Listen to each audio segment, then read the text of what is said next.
होर्डिंगच्या फोटोवर मोठ्या मतासाठी न्यूजच्या चॅनलवर पोपटी भाषणासाठी मी मग तुला ऐकलं बा पोराने तुझ्या तुझ्या एका पदासाठी बिबर भया तुझ्या एका पदासाठी बिबर भया तुझ्या एका पदासाठी ये कैसा है शहर और तुम किस तरह के जीव हो अगर जुल्म हो तो बगावत होनी चाहिए शहर में अगर जुल्म हो तो बगावत होनी चाहिए शहर में अगर बगावत ना हो तो बेहतर है कि ये शहर जलकर राख हो जाए साथियों ये बगावत हमें मेरा नाम तो सुवर्णा साल्वे है। मैं प्रॉपर मुंबई की हूँ, मुंबई में रहने वाली हूँ और मेरा एजुकेशन अभी बीए चल रहा है हिस्ट्री में, लास्ट ईयर में ही हूँ मैं अभी। और बेसिकली गए 10 साल से मैं मूवमेंट में काम कर रही हूँ, अम्बेडकराइट मूवमेंट में काम कर रही हूँ। खास करके समता कला मंच करके हमारा एक कल्चरल ट्रूप है, तो उस ट्रूप में उस ट्रूप की मैं मुंबई की कोऑर्डिनेटर हूँ और उसमें मैं काम कर रही हूँ।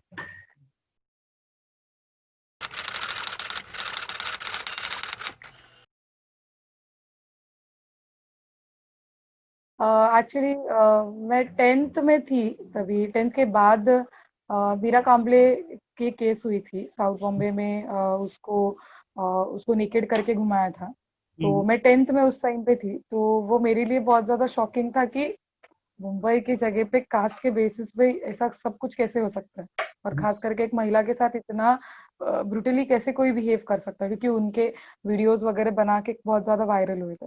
तो मेरे लिए वो स्टार्ट था कि वो एक इन्फॉर्मेशन मुझ तक पहुंची थ्रू फैमिली वगैरह।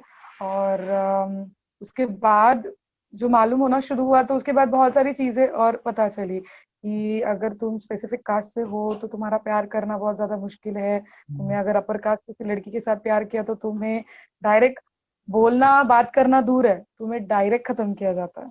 और ये होता है क्योंकि स्पेसिफिक कास्ट की वजह से होता है, क्योंकि कास्ट हायरार्की है। मतलब मेरी लिए तो मेरी दुनिया थी कि 9 से अंदर, घर के अंदर, और स्कूल कॉलेज बस इतना ही सब सीमित था। तो मुझे इतना कुछ इन्फॉर्मेशन नहीं था कि इतना सब कुछ भी बाहरी दुनिया में होता है। लेकिन जब उसके बारे में पता चला तो वो बहुत ज्यादा शॉकिंग था कि कास्ट हायरार्की दिखने के लिए नहीं है, लेकिन है। वो इनविजिबली बहुत बुरी तरीके से काम करती है। मुंबई के जगह में भी वो इनविजिबली शायद काम करती हो, लेकिन गांव के जगह में अगर रूरल एरिया में गए तो वहां पे बहुत ज्यादा विजिबली काम करती है। वहां पे तो अगर पाटिल लोगों के गांव, मतलब घरों के सामने से अगर गुजरो तो आपको चप्पल विप्पल हाथ में लेकर चलना पड़ता है। या शादी में आज भी दूल्हे को घोड़े के ऊपर से सवार नहीं होना पड़ता है। या बहुत सारी ऐसी चीजें जो बहुत ज्यादा हिला के रखने वाली थी कि ये अभी के टाइम में ये इतना होता है। अगर ये होता है तो इसके खिलाफ बोलना बहुत जरूरी है। और खास करके मैं एक दलित फैमिली को बिलोंग करती हूँ, तो बाबा साहब का जो बचपन से ही बाबा साहब जो वो हमें हमारे लिए बहुत ज्यादा इन्फ्लुएंशियल रहे, और वो हमारे इसमें हर इसमें रहे। मतलब 14 अप्रैल को जागना हो या 6 दिसंबर को चैत्यभूमि जाना हो, तो ये तो बचपन से ही हमारे लिए बहुत ज्यादा ये रहा। तो उनका इतना बड़ा अगर कंट्रीब्यूशन है, तो उस कंट्रीब्यूशन को आगे लेके जाने का काम हमारा है, उनके सपने को पूरा करने का काम हमारा है। तो इसीलिए फिर इस पूरे मूवमेंट में उतरने का एक डिसीजन लिया। और खास करके समता कला मंच का काम उस समय में देखा था, और वो बहुत प्रभावी माध्यम उस समय में लगा था। मतलब बहुत ज्यादा प्रभावी था। मैं खुद ज्यादा बहुत इम्प्रेस हुई थी वो गाने सुन के। मैं बहुत ज्यादा ये थी कि ये गाने लोगों के दिल में जाते हैं और दिल को हिलाते हैं, और सच्ची में अभी के टाइम में ये होना बहुत जरूरी है। अगर ये होता है तो ही कुछ चेंज होगा। तो इसीलिए मैंने 10 साल पहले 10th के बाद मैंने समता कला मंच को ज्वाइन किया था।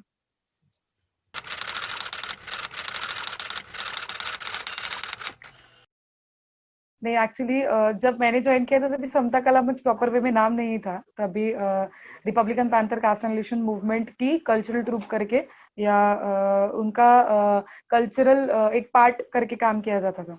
तो मैंने 10th के बाद ही पहली बार समता कला मंच का प्रोग्राम देखा था।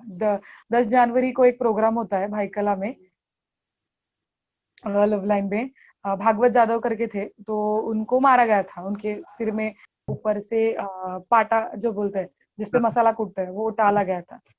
तो उनके प्रोग्राम में मैंने वो सब गाने सुने थे और उसके बाद ही एक कांटेक्ट उनसे बढ़ा था।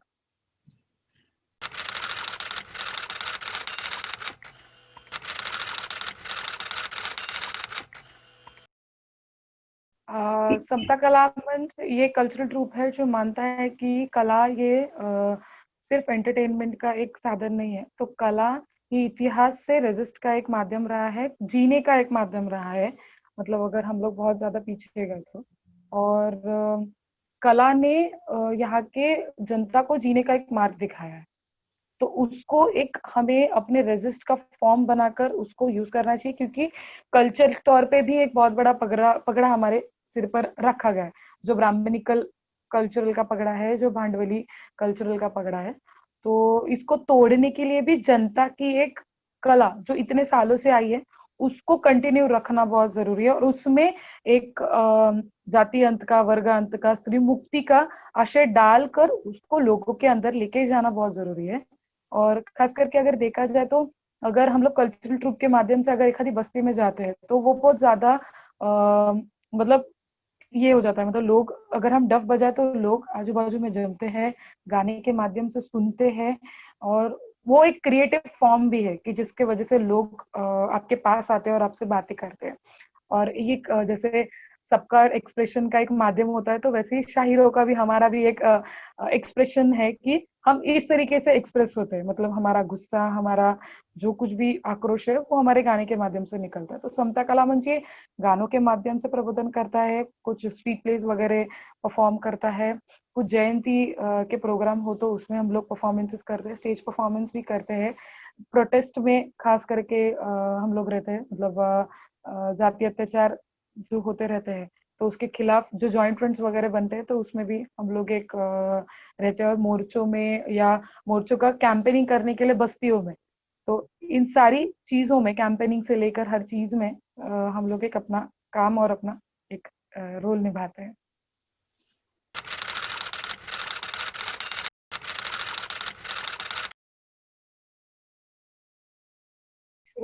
मेरे लिए एक प्लस पॉइंट था कि मेरी फैमिली में मेरी मम्मी और मेरी सिस्टर की, हम तीनों की मूवमेंट में एंट्री जो थी वो साथ में ही हुई है। तो मेरे लिए बहुत सपोर्टिव था कि मेरी मम्मी मेरे साथ में थी। हाँ, भाई का स्पेसिफिक वक्त के लिए एक विरोध था कि नहीं करना चाहिए, क्या है, क्या मिलता है इसमें जाके, वगैरह वगैरह। पर एक स्पेसिफिक स्ट्रगल के बाद, मतलब अभी इतना बड़ा टाइम गुजारा है, एक स्ट्रगल के बाद अभी वो भी एक सिंपैथेटिक लेवल पे मूवमेंट को देखता है। और सोसाइटी के बारे में बात करें तो अगर मेरी बस्ती को देखे जाए तो हाँ, शुरुआत में लोगों ने बोला कि कहाँ जा रही लड़की, पता नहीं, 2-2 बजे तक घर पे। अगर हमारा कोई जयंती का प्रोग्राम होता है तो पहले तो, अभी तो 10 बजे का टाइम हो गया है, लेकिन पहले 12 बजे तक जयंती के प्रोग्राम चलते थे। तो हमें घर पे आते आते 1 बजते थे, 2 बजते थे। तो फिर कहाँ जा रही है लड़की, कहाँ से आ रही है, फिर लोगों के साथ घूम रही है, इतना एक्सप्लोर हो रही है, तो क्या चल रहा है, ऐसा वैसा वैसा, बहुत सारी चीजें लोगों के बीच में से सवाल के तौर पर खास करके मम्मी को, मुझको ऐसे आई है। लेकिन हम सब ने मिलके इसको टैकल करते हुए, मतलब बोलते हैं ना, अगर आपको कुछ करना होता है तो आपको बहुत सारी चीजें सहन भी करनी होती है। मतलब ये सारे सवाल देखने पड़ते हैं, और खास करके ये सोसाइटी ही पेट्रियार्कल है, ये सोसाइटी ही कास्टिस्ट है। तो इसको, मतलब स्ट्रगल यहाँ से ही शुरू होता है। मतलब स्त्री मुक्ति का हो या कास्ट एनिलेशन का हो, तो आपके घर से ही शुरू होता है। घर के बाहर अगर कदम रखे तो आपके बाजू वाले से भी शुरू होता है। उन सबको स्ट्रगल करते हुए हम लोग आगे बढ़े हैं। खास करके अभी के लेवल पे अगर देखा जाए तो सब लोग एक बहुत सपोर्टिव कैरेक्टर में ही खड़े हैं। मतलब अभी ये केस जो गिरी है तो उसमें बहुत सारे लोगों के फोन आ रहे हैं, कुछ बस्ती में रहने वाले जो कार्यकर्ता है तो वो भी घर पे आ रहे हैं, बोल रहे हैं कि हम लोग आपके साथ है, टेंशन मत लो। तो अभी के लिए तो सब सेटल है कि सब साथ में खड़े हैं।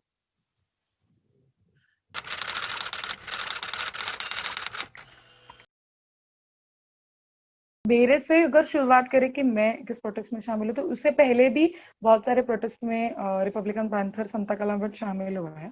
मतलब वो रोहिदास स्तूपे का प्रोटेस्ट हो या खैरलान जी का प्रोटेस्ट हो, तो इन सब प्रोटेस्ट में रिपब्लिकन पैंथर और समता कला मंच ने अपना एक रोल निभाया है।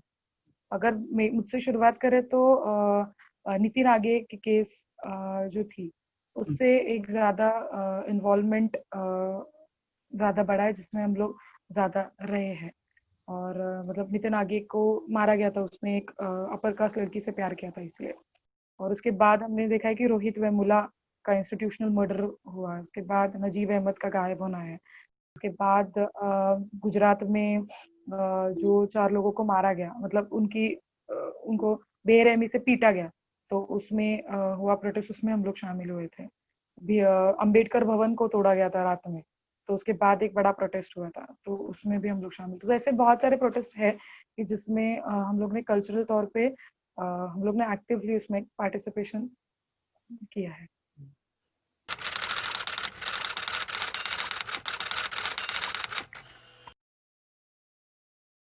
ईएनआरसी और एनपीआर को लेके प्रोटेस्ट पूरे महाराष्ट्र में और पूरे इंडिया में तो चल ही रहे थे, तो मुंबई में भी वो चल रहे थे। Joint action committee for social justice, ये रोहित वेमुला के वक्त में बनी हुई एक जॉइंट फ्रंट है, जिसमें अलग अलग स्टूडेंट ऑर्गेनाइजेशंस और अलग अलग सोशल पॉलिटिकल ऑर्गेनाइजेशंस, मतलब प्रोग्रेसिव ऑर्गेनाइजेशंस ने एक साथ आके ये जॉइंट फ्रंट बनाया था। वो तब से ही काम कर रहा था, अलग अलग केसेस पे उन लोगों ने, मतलब जॉइंट एक्शन कमेटी ने काम किया था। तो सीएनआरसी एनपीआर के मुद्दे को लेकर भी ये जॉइंट फ्रंट उतरा था। उसमें 27 को एक प्रोटेस्ट भी निकाला था, और 5 तारीख को, मतलब 5 तारीख को जेएनयू में स्टूडेंट्स के ऊपर हमला हुआ था। तो उसके खिलाफ हमने 6 तारीख को हुतात्मा चौक में जमने का सबको एक कॉल दिया था जॉइंट एक्शन कमेटी के तौर से, कि हम लोग सब यहाँ पे जमेंगे कुछ देर के लिए, प्रोटेस्ट एक हमारा कुछ रेजिस्ट होना चाहिए, एक मुंबई से आवाज आनी चाहिए कि हम भी इसके खिलाफ है और हम भी आपके साथ खड़े हैं। इसीलिए हमने 6 तारीख को ही वो कॉल दिया था। और लेकिन उससे पहले ही रात को ही 12 बजे गेटवे पे सब लोग एक साथ जम चुके थे, और वो एक ऑक्यूपाई गेटवे का कॉल रात से ही शुरू हो गया था, 12 बजे से शुरू हो गया था वहां पे 6 तारीख की रात को। तो फिर भी वो रात को ऑक्यूपाई का कॉल जो था वो कंटिन्यू होते हुए हुतात्मा चौक में हम लोग सब जमे थे। तो हमने सोचा कि ये प्रोटेस्ट उधर जा रहा है, तो मतलब गेटवे में प्रोटेस्ट चल रहा है, तो हुतात्मा चौक टू गेटवे एक रैली के तौर पे एक प्रोटेस्ट हो सकता है। तो हमने वो एक वहां पे हो गया, वो एक कॉल हो गया वहां पे, और वो एक बढ़िया ये कॉल के मतलब ये प्रोटेस्ट के बाद 30 से 31 जन के ऊपर एफआईआर फाइल हुई, जो एमआरए पुलिस स्टेशन में, माता रमाई पुलिस स्टेशन में फाइल हुई, और कुलाबा पुलिस स्टेशन में फाइल हुई। कुलाबा में स्पेसिफिकली जो गेटवे पे थे उनको, उनके ऊपर फाइल हुई, और माता रमाई पुलिस स्टेशन में जो हुतात्मा चौक टू गेटवे के रैली में थे उन पे फाइल हुई। तो उसके बाद ये 30 से 31 जन जो थे उन्होंने अपना स्टेटमेंट, जिसमें मैं भी थी, उन्होंने अपना स्टेटमेंट और श्योरिटी, ये सब चीजें फाइल करके इनका सब कुछ हो चुका था। एक फॉर्मेलिटी जो होती है वो हो चुका था। लेकिन अभी 24 तारीख को घर पे एक नोटिस आया जो मम्मी ने रिसीव किया। उसमें था कि आपने जो 6 तारीख को प्रोटेस्ट निकाला था, जो आपके ऊपर हमारे पुलिस स्टेशन में आपके ऊपर एफआईआर है, तो हम आपको 50 लाख रुपए का बॉन्ड भरने के लिए कह रहे हैं, क्योंकि आपने वो प्रोटेस्ट निकाला। क्यों ना, मतलब हम आपको श्योरिटी क्यों ना क्लेम करें, क्योंकि आप एक ऐसा प्रोटेस्ट निकालते हैं, एक एरिया है जहाँ पे आप प्रोटेस्ट नहीं निकाल सकते, मतलब हुतात्मा चौक टू गेटवे आप प्रोटेस्ट नहीं निकाल सकते, लेकिन फिर भी आपने वहाँ पे एक रैली ऑर्गेनाइज की, तो क्यों नहीं हम आपको 50 लाख का डिमांड करें, या क्यों नहीं हम आपको श्योरिटी मांगे, या क्यों नहीं हम आपको ऐसे नोटिस अप्रूव करें। तो आप ऐसा कुछ करते हैं, इसीलिए हम आपको ये नोटिस दे रहे हैं। और 110 का जो कलम है, तो वो लोगों ने उसमें स्पेसिफिकली डाला था। तो ये एक, मतलब केस जो था वो तो साइड में उसका तो चल ही रहा था, लेकिन उसको स्पेसिफिक लेते हुए उन लोगों ने ये नोटिस उन्होंने अप्रूव किया। तो अभी तक के लिए तो इतना है कि अभी तक ये नोटिस सिर्फ मुझे ही आया है, इससे इससे पहले, इसके बाद अभी तक ये नोटिस आया नहीं है किसी को ऐसे डिमांड करते हुए। लेकिन टाइम्स ऑफ इंडिया की परसों की कल की ही एक न्यूज थी कि उन्होंने सीनियर को कॉल किया था, तो उनका कहना था कि हम लोग और ज्यादा लोगों को ये भेजने वाले हैं। ये बस उन्होंने कहा कि और लोगों को भेजने वाले, अभी तक तो भेजा नहीं है, क्योंकि अगर भेजते तो वो एक पता चलता, लेकिन अभी तक तो आया नहीं है।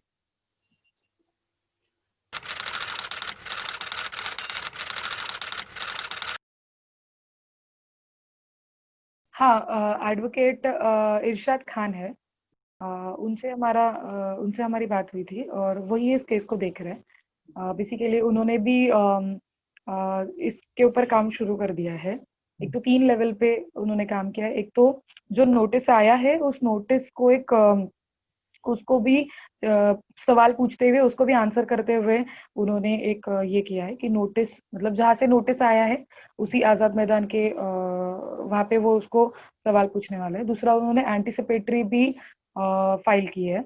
और तीसरा इस केस को एक एफआईआर को स्क्वैश करने के बारे में उन्होंने हाई कोर्ट में भी अपील डाली है। तो इरशाद खान जो है वो उसको फॉलो कर रहे हैं अभी के लिए।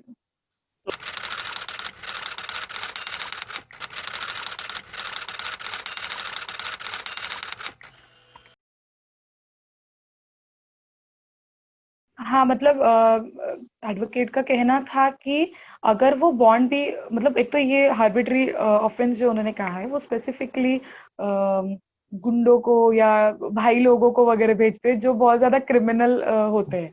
तो एक तो वो उनको भेजते हैं और अगर उनको भी भेजा तो वो 1-2 लाख का उनके स्पेसिफिक अमाउंट होता है। तो ये एक तो प्रोटेस्ट करने वाले लोगों को भेजना ये तो बहुत गलत है। ये बहुत ज्यादा डोमिनेटिंग है या डिस्क्रिमिनेटरी है कि एक तो हम क्राइम नहीं कर रहे, हम हमारा कॉन्स्टिट्यूशनल राइट यूज कर रहे हैं। ये हमारा हमारा right of expression, right of freedom है कि हम लोग बोले, बात करें और प्रोटेस्ट करें। तो ये तो इस पैनल में वो नहीं कर सकते। और खास करके उन्होंने जो 50 लाख की डिमांड की है तो वो बहुत ही ज्यादा डिस्क्रिमिनेटरी है। और खास करके अगर इस ऑफेंस को देखा जाए तो पारधी कम्युनिटी जो है तो उनके लिए स्पेसिफिकली भी ये एक यूज किया जाता जाता है कि उनके ऊपर ये केसेस 110 कलम का ये डालते हैं और उनको टारगेट करते हैं। तो इन सब चीजों को अगर हम लोग देखें तो एक एनालिसिस निकलता है कि खास करके एक्टिविस्ट को टारगेट करना, दलित एक्टिविस्ट को टारगेट करना, महिलाओं को टारगेट करना, ये बहुत सिंपल लाइन इसमें से क्लियर एक होती है। और एकदम सिंपल अगर देखा जाए तो इनको नहीं चाहिए प्रोटेस्ट, इनको नहीं चाहिए कोई आके बात करे। और ऐसा भेजना ये एक तरीके से ऐसा भी है कि कहीं ना कहीं इनको डराना है, गवर्नमेंट को भी डराना है या मुझे भी डराना है कि आप अभी मतलब बोलना है कि आप अभी चुप हो जाओ या आप अभी शांत हो जाओ, ये तो हम ऐसे भेजते रहेंगे। तो ये एक तरीके से डराने का भी एक फॉर्मूला उन्होंने अप्लाई किया है, लेकिन हम नहीं डरते। ये उसके खिलाफ वाला फॉर्मूला है हमारा।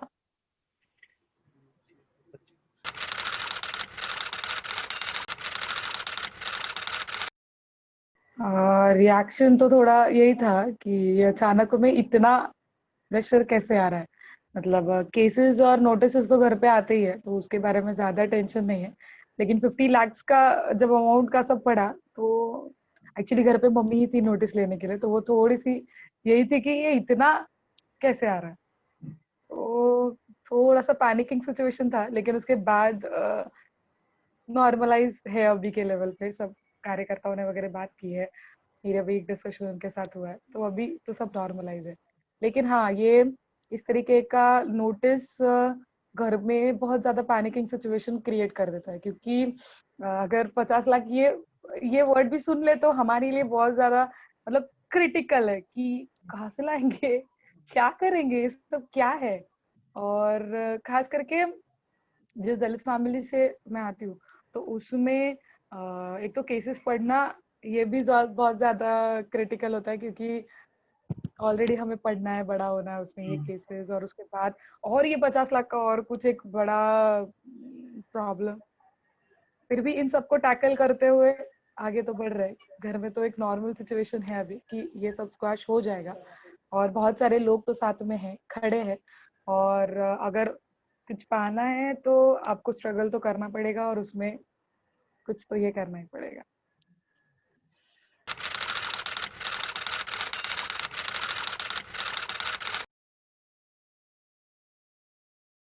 हाँ मतलब मतलब सिर्फ कबीर कलामन स्पेसिफिक नहीं, तो मुंबई में बहुत सारे कल्चरल ट्रूप्स भी काम करते हैं। हम भी समता कला मंच भी वैसे ही एक काम करता है। और गीतों के बारे में बात करेंगे तो हाँ, उन्होंने लिखे हुए गीत भी हम गाते हैं और हमने लिखे हुए गीत वो भी गाते हैं। तो वो एक मतलब गीत पे एक तो किसी की मक्तेदारी नहीं होती, मोनोपोली नहीं होती, वो जनता के गीत होते हैं, हमारा मानना है। तो वो कल्चरल के लेवल पे एक स्ट्रगल जो होता है वो स्ट्रगल वैसे चल रहा है। और करते हैं। मतलब कबीर कला मंच पुणे में काम करता है, उनका एक अलग ऑर्गेनाइजेशन है, और समता कला मंच मुंबई में या अलग कुछ डिस्ट्रिक्ट में काम करता है, उनका एक अलग काम है वैसे, लेकिन कल्चरल ये फॉर्म एक है।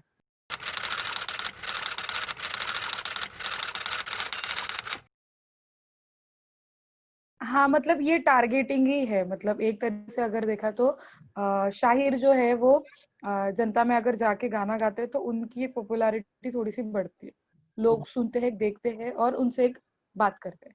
तो उन मतलब स्टेट को ये नहीं चाहिए कि लोग इनसे ज्यादा इंटरेक्ट करें या लोग इनकी बात सुने। मतलब अगर गाने में हम महंगाई की बात करें तो लोग ये महंगाई के विषय में सोचे ही ना, इसीलिए भी कहीं ना कहीं यहाँ के कल्चरल एक्टिविस्ट को टारगेट किया जाता है। मतलब ये सिर्फ इतना ही नहीं है, मतलब कबीर कला मंच वालों को तो जेल हो चुकी है, वो जेल में से आके भी गए हैं। और मतलब समता कला मंच के और एक कार्यकर्ती है हर्षाली करके, उनको भी मतलब उनका तो फेसबुक पे फेक ही सब कुछ है। मतलब बोला है कि उन्होंने एक पोस्ट शेयर की है पर फेक है वो। मतलब एक पोस्ट बना के उन्होंने डाली है, ऐसा कह के उन्होंने उसके ऊपर भी 153A लगाया। तो ये इस लेवल का टारगेटिंग जो है उन्होंने शुरू कर दिया। उनको भी 10 लाख की डिमांड की है उन्होंने। तो ये बहुत ज्यादा है कि मतलब एक तो जो काम करते हैं, एक तो जो जनता में जाके एक जेन्युइनिटी के साथ काम करते हैं, लोग जिनका सुनते हैं, लोग जिनको अप्रिशिएट करते हैं, उन सबके साथ उनको तोड़ना है। मतलब हमें और जनता को तोड़ने का काम इनको करना है। इसीलिए भी ये केसेस और टारगेटिंग और जेल वगैरह का एक फंदा बीच में लाते हैं। लेकिन ये सबको टैकल करते हैं।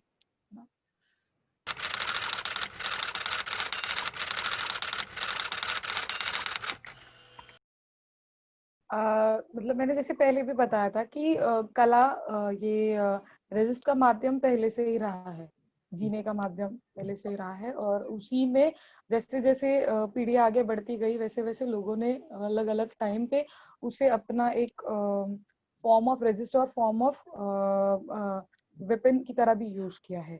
मतलब जैसे कि संतों की परंपरा हमने देखी, तो उसमें भी संतों ने भी एक कला का माध्यम के मतलब कला का यूज करते हुए उस माध्यम से उन्होंने जनता के अंदर एक प्रबोधन लेके गए, और एक कल्चरल स्ट्रगल भी उन्होंने, अल्टरनेटिव कल्चर जिसे कहते हैं, इस ब्राह्मणी और इस कैपिटलिस्ट कल्चर को काउंटर करते हुए एक अल्टरनेटिव जनता का कल्चर जो है, जिसे हम शोषित पीड़ित जनता का कल्चर कह सकते हैं, तो वो उन्होंने आगे लाने की कोशिश की। तो वो वहां से शुरू होता है जहाँ से संतों की परंपरा, तुकाराम, ज्ञानेश्वर, सुखामेळा, इन सब लोगों ने, मुक्ताई जनाई, इन लोगों ने अपना एक फॉर्म शुरू किया। उसके बाद भी उसके आगे अगर हम बढ़ते हैं तो हमें दिखता है कि इस संतों की परंपराओं ने एक जो प्रोटेस्ट खड़ा किया, उस प्रोटेस्ट ने एक पॉलिटिकल स्ट्रगल को, मतलब राजकीय संघर्ष को भी आगे बढ़ाने के लिए बहुत ज्यादा मदद की है। क्योंकि तुकाराम के संत तुकाराम के प्रबोधन के बाद भी बहुत सारे लोगों ने शिवाजी महाराज के सैनिक दल में वो शामिल हुए और उन्होंने स्वराज्य के लिए एक बहुत ज्यादा फाइट किए। और उन्हीं के बाद मतलब तुकाराम के पीरियड से ही हमने मैदान में भी मतलब रण भूमि में भी शायरों की एक परंपरा देखी है, जिसमें शायरों ने अलग अलग शायर मतलब अलग अलग सैनिकों की वीर गाथाओं को अपने शब्दों में बंद करते हुए पोवाड़े लिखे हैं। और उन्होंने लोगों के अंदर एक चेतना निर्माण करने का काम किया है, जोश निर्माण करने का काम किया है। जैसे जैसे युद्ध खत्म होता था या युद्ध एक स्पेसिफिक पॉइंट ऑफ, एक डिम पॉइंट बोलते हैं ना, कि जिसमें थोड़ा सा कम हो रहा है वगैरह वगैरह, तो उस पॉइंट में सैनिकों के अंदर बल भरने का काम या उनको स्पिरिट देने का काम शायरों ने किया है। दूसरा अगर उसके आगे भी बढ़ते हैं तो हमें सत्यशोधक शायरी कला पथक दिखता है, जिसमें महात्मा फुले ने शुरू किया था। उन्होंने भी एक कल्चरल अल्टरनेटिव दिया। उन्होंने तो एक बड़े पैमाने पे दिया कि जिन्होंने अल्टरनेटिव मैरिज की प्रोसेस, मैरिज की जो पद्धत होती है, मतलब ब्राह्मण होना ही चाहिए ऐसी जो एक रूढ़ी थी, तो उसको काउंटर करते हुए उन्हें सत्यशोधक विवाह वगैरह शुरू किए, सत्यशोधक धर्म शुरू किया और सत्यशोधक शायरी जल से भी शुरू किए।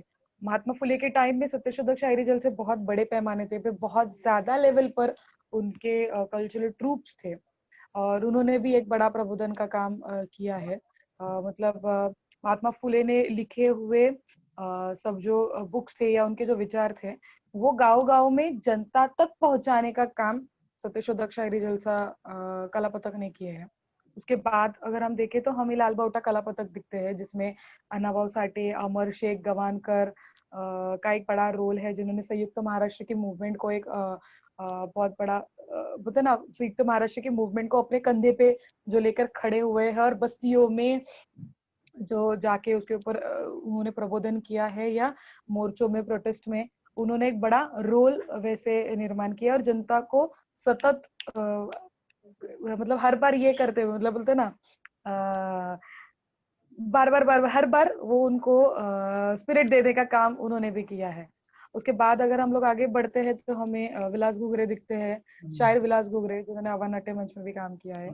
उसके बाद हमें शायर शंतनु कांबळे भी दिखते हैं, लोकशायर शंतनु कांबळे भी दिखते हैं कि उनका भी एक पार्ट रहा है कि उन्होंने भी अलग अलग मुद्दों को लेकर अपनी एक कास्ट पर्सपेक्टिव को लेकर, क्लास पर्सपेक्टिव को लेकर और स्त्री मुक्ति के पर्सपेक्टिव को लेकर इन्होंने अपने गाने लिखे हैं और एक मूवमेंट को आगे लेके जाने का काम किया। तो ये एक फ्लो खास करके रहा है अभी तक का, कि जिन्होंने अलग अलग एक तो प्रबोधन का काम तो इन्होंने किया ही है, और पर खास करके एक ब्राह्मणी कल्चर को काउंटर करते हुए एक शोषित पीड़ित जनता का कल्चर कैसा होना चाहिए और क्या है, उस के लिए भी उन्होंने स्ट्रगल एक खड़ा किया है। छोटे छोटे मुद्दे भी देखे जाते हैं, मतलब महंगाई के मुद्दे हैं, मतलब अभी शंतनु कांबळे के भी गीत है, विलास घुघरे के भी गीत है, अण्णाभाऊ साठे के गीत है, या पोवाड़े उस समय के है, या तुकाराम महाराज के भी अभंग है। तो ये सारे छोटे छोटे मुद्दों को भी मतलब घर के अंदर होने वाले हस्बैंड एंड वाइफ के झगड़े क्यों होते हैं या उसमें क्या पेट्रियार्की होती है, तो इनके सवालों को भी क्वेश्चन करने वाले इनके गीत है। और मेरा मानना है कि इन सारी चीजों को ही लेकर एक चेतना बनानी चाहिए और बनी है। मतलब सिर्फ ये तो बहुत बड़े मुद्दे हैं, कास्ट एट्रोसिटी हो या ये अभी के लिए अगर समय में देखा जाए तो क्या मुद्दा है, अभी अगर करंट मुद्दा देखा जाए तो यूजीसी का मुद्दा है। यूजीसी स्टूडेंट्स को 15th के मतलब टीवाई वालों के एग्जाम को लेकर बहुत ज्यादा ये है और उसकी वजह से भी बहुत ज्यादा प्रॉब्लम होने वाले, तो ये करंट इशू है। तो इसके ऊपर भी सब बात रखते हैं, मतलब खास करके जो कल्चरल एक्टिविस्ट अभी के तौर पे इस मुद्दे पे भी सब बात करते हैं। महंगाई का इशू है, कोरोना का इशू, जो मजदूर चल के अपने अपने घर गए उनका इशू है, जो किराने का प्रॉब्लम, मतलब जो प्रॉब्लम जॉब को लेकर अभी तक के वक्त में हुआ है, खाने का प्रॉब्लम है या कुपोषण का प्रॉब्लम है, तो इस सब इश्यूज को एक खास करके हम लोग एड्रेस करते हैं और आगे लेके जाते हैं।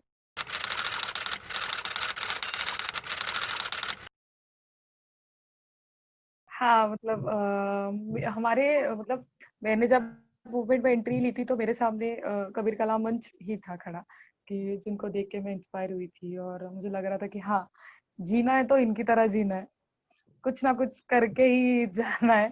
ये कर रहे जो बहुत अच्छा काम लग रहा है, तो उसमें बहुत सारे लोग हैं, मतलब उसमें शायर सागर गोरखे है, रमेश गायचोर है, दीपक ढवड़ा है।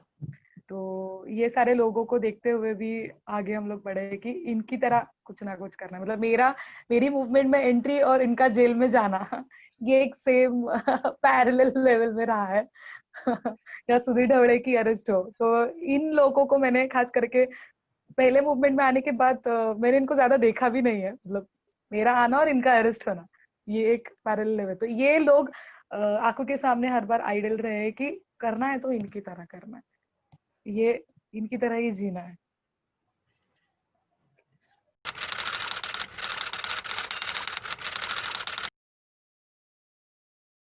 अभी तक तो वैसे कोई कमजोर नहीं हुआ है उसकी वजह से कि कोई बैकवर्ड में जाए, क्योंकि बहुत बड़ी मूवमेंट है और खास करके ऐसा दमन अगर आता है तो जनता और कार्यकर्ता सब जो है वो एक साथ कंधे से कंधा मिलाकर जब खड़ी होती है तो इसके खिलाफ एक बड़ी आवाज बनती है, और वो आवाज आगे फिर इन सब संघियों के या लोगों के जो ये है इनको ठोकर मारते हुए आगे बढ़ती है।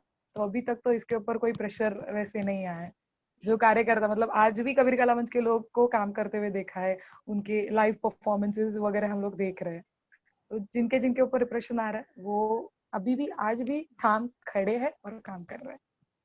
वो भी ज्यादा इंस्पायर करने वाला है कि इतना सब कुछ होने के बाद भी लोग काम कर रहे हैं। नहीं, लिमिटेशंस तो हुई, लॉकडाउन के वजह से ज्यादा काम नहीं कर पाए। कुछ लोगों ने मिलके, जिसमें हमारा भी पार्टिसिपेशन था, हेल्पलाइन के लेवल पे कुछ मदद या कुछ कंट्रीब्यूशन हम लोग कर पाए। या हमने एक सीरीज बीच में शुरू की थी जिसमें अलग अलग लोगों को बुला के कुछ मीटिंग ऑर्गेनाइज करके एक व्यू रखा जाए कि क्या है कोरोना को लेकर। लेकिन हमारे कुछ साथियों को भी कोरोना इफेक्ट हुआ था, उसकी वजह से बीच में वो बंद हो गया। मतलब कोरोना की वजह से वो भी बंद हो गया था। लेकिन लॉकडाउन के लिमिटेशंस बहुत ज्यादा आए, जिसकी वजह से भी बहुत ज्यादा एक एक एक कदम क्यों ना हो पर पीछे थोड़ा जाना पड़ा है, जिसकी वजह से मूवमेंट वैसी नहीं है पाई। लेकिन है जितना, मतलब जितना है उसी में काम चलाने के लिए डिजिटल लेवल पे भी प्रोटेस्ट वैसे हुए, ट्विटर स्टॉर्म के लेवल पे हो या सिग्नेचर कैंपेनिंग के लेवल पे हो या समता कला मंच का लाइव एफबी पे प्रोग्राम हो, मतलब अलग अलग लोगों ने हमें बुलाया है उनके पेज पे जाके परफॉर्म करने के लिए वगैरह। तो इस लेवल पे तो काम चलता ही रहा है और करते ही रहे हैं, पर लिमिटेशंस आई है, इससे पहले जैसा था वैसा नहीं कर पाए। इसका फ्यूचर बहुत ज्यादा क्लियर है। ब्राह्मणिकल फासिज्म जो बहुत ज्यादा ऊपर आके खड़ा है, तो उसके खिलाफ ये एक बड़ी आवाज उठनी चाहिए और वो आवाज उठेगी। ये अभी के सिचुएशन के उसको देख के तो लग रहा है, क्योंकि ये अभी जो हुआ है केसेस का गिरना जो है, वो क्लियर है कि आने वाले वक्त में ब्राह्मणिकल फासिज्म को कोई नहीं चाहिए जो बात रखे या जो इसके खिलाफ बोले। इसीलिए भी ये आवाज दबाने का काम है। तो ये ट्रेंड ना बने, ऐसा हमें लगता है, ये 50 लाख का हो या ये नोटिस का हो, ये ट्रेंड ना बने, इसीलिए भी न्यायालय लेवल पे भी और एक कैंपेनिंग के लेवल पे भी हम लोग काम कर रहे हैं कि इसके खिलाफ एक बड़ी आवाज बने। और यहाँ की गवर्नमेंट को हो या यहाँ के केंद्र में बैठे बीजेपी को हो, इन इन तक एक बोलते ना, एक धक्का इनको लगे कि तुम ये नहीं कर सकते। अगर लॉकडाउन भी है, लोग घर के अंदर भी है, फिर भी हम लोग हमारे माध्यम ढूंढ के आपके खिलाफ हमारी बात तो रखने ही वाले हैं, और इसको ट्रेंड तो हम लोग बनने देने वाले नहीं है। और अगर आप इसको डराने की भी कोशिश कर रहे हैं तो हम लोग डरने वाले तो है नहीं। हम लोग इसको आगे वैसे ही, जैसे आगे लेके जा पहले लेके जाते थे, वैसे ही इसको आगे लेके जाएंगे। और इस इस सिचुएशन में आप जो आपकी मतलब मनुस्मृति हो या संघियों का जो डोमिनेशन आप करने का कोशिश कर रहे हो, तो वो तो हम होने देने वाले नहीं है। क्योंकि कॉन्स्टिट्यूशन हमारे साथ है, कॉन्स्टिट्यूशन हमारा पास है, और फ्रीडम ऑफ स्पीच है, फ्रीडम ऑफ एक्सप्रेशन है, जो हमारे राइट है। उस राइट को लेके तो हम लोग आगे बढ़ने ही वाले हैं और अपना काम तो करने ही वाले हैं।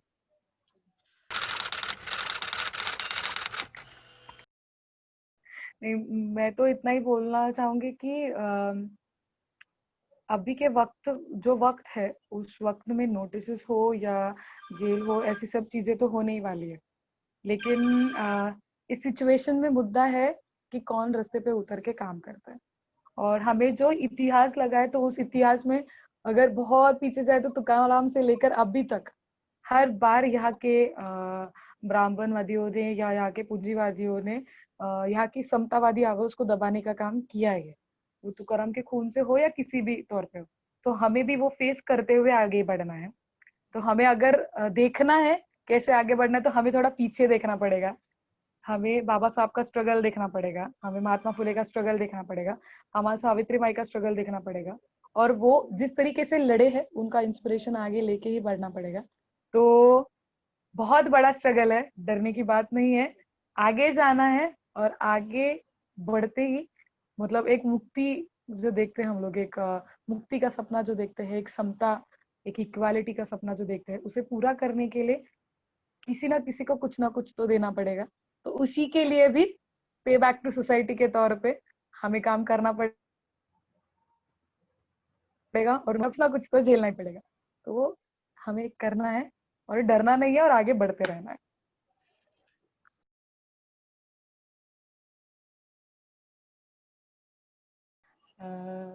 मैं इंस्ट्रूमेंट नहीं है ना यहाँ पे। ठीक है, दबे पैरों से घेतो। एक गाना है वो मैं लेना चाहूंगी। दबे पैरों से उजाला आ रहा है, दबे पैरों से उजाला आ रहा है, फिर कथाओं को खंगाला जा रहा है, दबे पैरों से उजाला आ रहा है, फिर कथाओं को खंगाला जा रहा है।